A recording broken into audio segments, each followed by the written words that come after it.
Mr. Simpson is a wanted murder suspect. O.J. Simpson. O.J. is in custody. This was a trial involving the most famous celebrity. For nearly 3 decades, the O.J. Simpson case has remained one of the most haunting and polarizing sagas in American history. It was more than a criminal trial.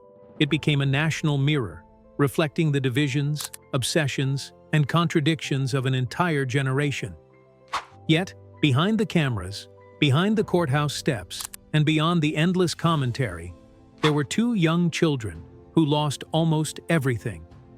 Sydney Brooks Simpson and her brother Justin were suddenly caught between worlds, between grief and survival, between public spectacle and private trauma. Their story and their silence became the quietest and perhaps most honest chapter in the entire tragedy. When people speak about the O.J. Simpson case, they speak in absolutes: innocence or guilt, justice or failure, celebrity or monster.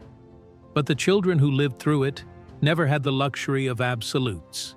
They had memories of a home that was both loving and volatile, of parents who were adored and destroyed by the same culture that made them famous. For Sydney, every year that passed without speaking publicly was an act of endurance. The so-called awful truth that headlines often promise isn't a revelation about guilt or evidence. It's about something much deeper: the unbearable cost of surviving the world's most public tragedy. O.J. Simpson had it all. By the 1980s, he was not only a Hall of Fame football player, but also a beloved television personality and movie star. His charm seemed untouchable. Yet in June 1994, when Nicole Brown Simpson and Ron Goldman were brutally murdered, everything changed. The ensuing trial became a televised circus, dividing the nation along racial, social, and moral lines. Simpson's eventual acquittal in 1995 didn't end the debate, it only began a new one. And for Sydney and Justin, it marked the beginning of a lifetime in exile from normalcy. As the cameras zoomed in on O.J., they also zoomed in on his children. The public wondered, what would they grow up to believe? What did they remember? What had they seen? Every whisper, every rumor, every speculative headline placed the weight of an impossible legacy on their young shoulders. Journalists stalked their schools, tabloids published unauthorized photographs, and television hosts speculated about their psychological state. But through it all, they remained silent. That silence became their shield, their only defense in a world obsessed with their pain. In the years that followed, Sydney and Justin lived under assumed names at times, moving frequently with relatives. They attended counseling, were protected from interviews, and gradually faded from the public eye. O.J., meanwhile, oscillated between defiance and self-pity. His media appearances often portrayed a man who wanted the spotlight back, for better or worse. His 2006 hypothetical book, If I Did It, reopened old wounds. It forced his children, then adults, to confront once again a story they never asked to be part of.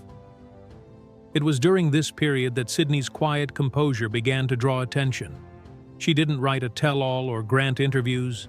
She simply lived, finishing college, starting a business, and avoiding the press. In a world desperate for scandal, her refusal to perform became the loudest statement of all. The awful truth, if one dares to name it, isn't about a secret confession or a hidden piece of evidence. It's about what happens to human beings when the line between private tragedy and public entertainment disappears. Sydney's adulthood became a study in what trauma looks like when it's carried in silence. Friends and former classmates have described her as reserved, intelligent, and fiercely protective of her privacy. Those qualities, often misunderstood by tabloids as mystery, are in reality the hallmarks of survival. To grow up as the daughter of one of the most infamous men in modern history is to carry a story the world thinks it already knows. When journalists refer to her confirming something, they often mean she has acknowledged the reality of loss, that no matter the verdicts or theories, she and her brother live with the consequences. In several verified public records and business filings, she appears simply as Sydney Brooks Simpson, property manager and entrepreneur. No interviews, no documentaries, no social media spectacle. That restraint in an era addicted to confession, is itself an act of clarity. The truth she confirms is not what happened on that June night in Brentwood. The truth she lives is that no one ever truly escapes what fame and violence can do to a family. The children of notorious figures often become unwilling historians of their parents' sins. Some turn to memoirs, others to activism. Sydney chose silence. That silence has allowed her, in her own way, to reclaim control.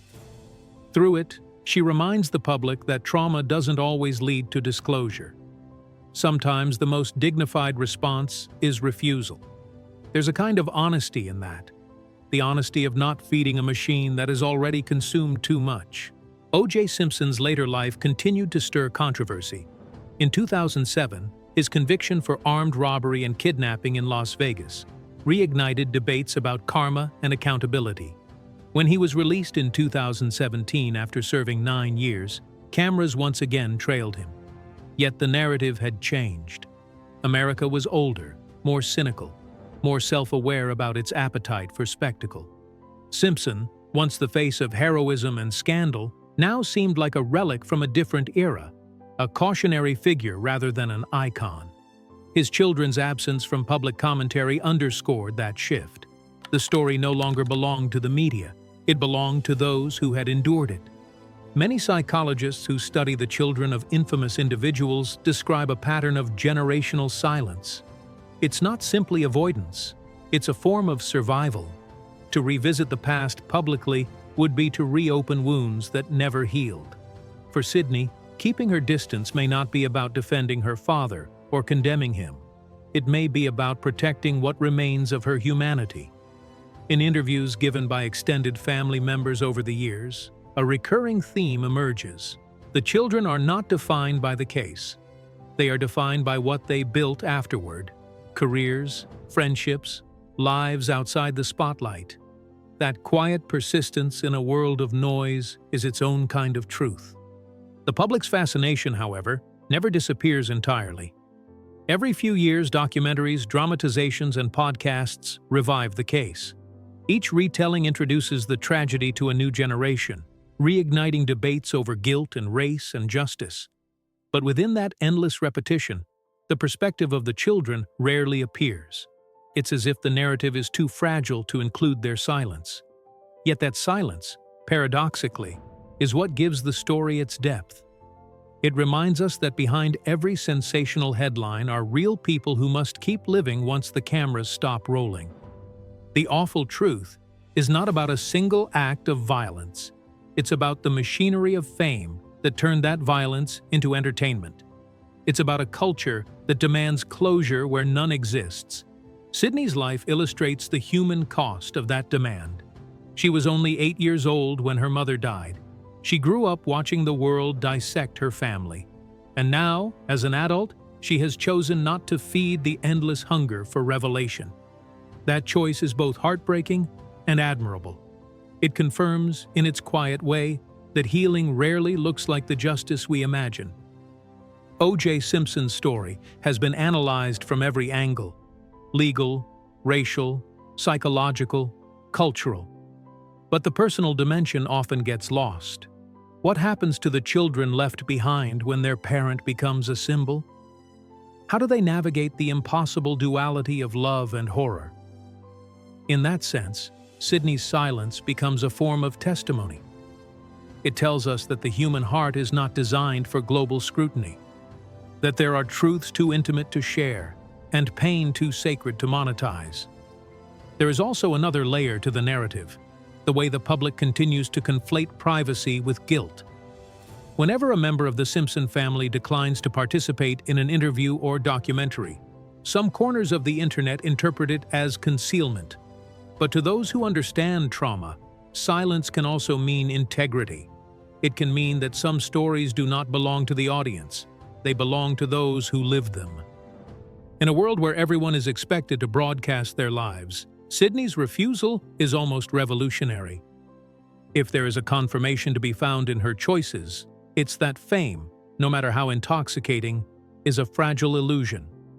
The same society that builds heroes will, in time, demand their downfall. For the children of such figures, survival often requires stepping entirely out of that system. Sydney did just that. She built a small business, lived quietly in Florida, and maintained relationships with people who knew her not as OJ's daughter, but simply as Sydney. That ordinary existence, after decades of extraordinary chaos, might be the truest form of freedom she could claim. Legal scholars often note that the Simpson trial marked the dawn of a new media era, a moment when crime became serialized entertainment. Every major trial since has followed its blueprint: wall-to-wall coverage, talking head experts, public verdicts delivered before juries even deliberate. Yet what gets lost in the noise are the private consequences. The surviving families of victims and defendants alike are left to rebuild amid relentless scrutiny. For Sydney and Justin, there was no roadmap for how to grow up in the aftermath of that storm. They simply had to learn, day by day, how to exist without being consumed by it. That, perhaps, is the real, awful truth, that innocence, once lost to public consumption, can never be fully reclaimed. The world's curiosity becomes a second wound. And yet, somehow, the Simpsons' children endured. Their continued silence is not an absence of truth, but an abundance of restraint. It speaks to a wisdom that few could possess, that some answers, once given, can never be taken back. Over the years, journalists have occasionally caught glimpses of Sydney, walking to work, attending family events, living an unremarkable life. Each sighting sparks brief speculation before fading into the next cycle of celebrity news. That transience is a reminder that the world's attention, once so suffocating, is now mercifully fleeting. Time has given her what the courts never could: distance. For historians and sociologists, the Simpson saga remains a cultural landmark, a collision of race, celebrity, and justice in late 20th century America. But for Sydney, it is simply the story of her family. Every rumor, every headline, every dramatization reopens the same wound. And yet she endures, not by rewriting history, but by living quietly beyond it. In doing so, she demonstrates that survival itself can be a kind of testimony. When documentaries revisit the trial, they often end with sweeping statements about the nature of truth. But truth, in the human sense, is rarely a revelation. It's a slow reckoning, a recognition of what we can live with and what we can't. Sydney's life embodies that reckoning. She cannot change what happened, cannot erase the world's fascination, but she can control one thing: her own story. And that, finally, is what she confirms.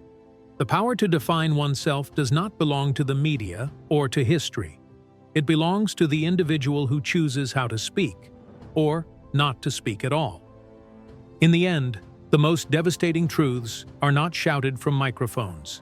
They are whispered in private, between those who remember. For Sydney, the truth may never be something she shares publicly. It exists in the way she moves forward, in the life she's built away from the cameras, in the boundaries she has drawn. That quiet dignity is perhaps the most powerful message of all. It tells us that even in the shadow of one of the century's most notorious trials, healing is possible, not through spectacle, but through silence. Today, O.J. Simpson's name still provokes debate. His guilt or innocence remains a cultural fault line, but his daughter's existence, peaceful, self-contained, ordinary, offers a different kind of closure. It's the closure that comes not from answers, but from acceptance. The world may never stop asking questions, but she no longer owes anyone a response. And in that silence, the story finally breathes. If we listen carefully, we can hear the real meaning of the phrase, awful truth. It isn't about confessions or revelations. It's about the awe and the sorrow of seeing what fame, violence, and obsession do to real people. The Simpson saga was America's mirror. Sydney's life is its quiet reflection, the proof that even after the loudest storm, there can still be peace in the calm that follows. The truth, in the end, does not belong to the crowd. It belongs to those who lived it, and sometimes confirming it means saying nothing at all. Time has a way of reshaping the stories we think we understand. What once seemed sensational now feels distant, almost surreal. The grainy footage of police chases and courtroom sketches, once burned into the public imagination, has become historical footage, a symbol of the 1990s, of the birth of reality television, of America learning how to turn pain into spectacle. Yet for those who lived inside it, time does not blur the memory. It simply softens the edges, allowing moments of reflection to surface in unexpected ways. For Sydney Brooke Simpson, adulthood meant navigating a world that always seemed to know her name before she spoke it. Every introduction carried the silent question, "Are you that Sydney?" Every new friendship came with the fear that curiosity would outweigh compassion. To live with that kind of scrutiny is to exist in a paradox, craving normalcy while knowing it may never fully arrive. And yet somehow, she found a rhythm. The reports of her quiet business ventures in Florida, her steady work ethic, and her refusal to engage in publicity all point to a kind of resilience that few could sustain. It's not the story of someone running from her past, but of someone choosing a life measured by peace instead of performance. There's an important lesson in that for all of us. The O.J. Simpson case was, in many ways, a collective obsession, a national fixation that blurred empathy with entertainment. Millions watched, argued, theorized, and judged, forgetting that at its center were two children who had lost their mother. In the decades since, our culture has only intensified that appetite for voyeurism. True crime is now a booming industry. Every week brings new podcasts, docuseries, and dramatizations promising to reveal what really happened. But in chasing the next revelation, we often overlook the humanity of those still living with the consequences. Sydney's silence is a reminder that not every truth belongs to the public. In interviews, legal scholars have described the Simpson trial as a turning point, not just in the justice system, but in the psychology of a nation. It revealed how easily narratives could be shaped by race, celebrity, and media framing. And yet, in that vast machinery, one truth remained unspoken: the long afterlife of trauma. For the Simpson children, the real trial began when the cameras left. There were no verdicts, no closing arguments, only the quiet work of rebuilding. Today, Sydney's existence stands as a quiet act of resistance against a culture that equates expression with healing. Her life suggests that some wounds are tended not through words, but through boundaries. In her silence, there is both mourning and strength, the acknowledgement that survival can be its own form of truth. The awful truth, then, is not hidden in a secret confession. It lives in the simple, enduring fact that she continues to live it all, choosing calm over chaos and reality over myth. And perhaps that is the final message of this story, that truth is not always what we expect. It doesn't always arrive with revelations or confessions. Sometimes it exists quietly, in the life that goes on, in the courage not to speak, and in the decision to be more than a headline. Sydney's life confirms that silence, too, can be an answer, one that speaks louder than words ever could.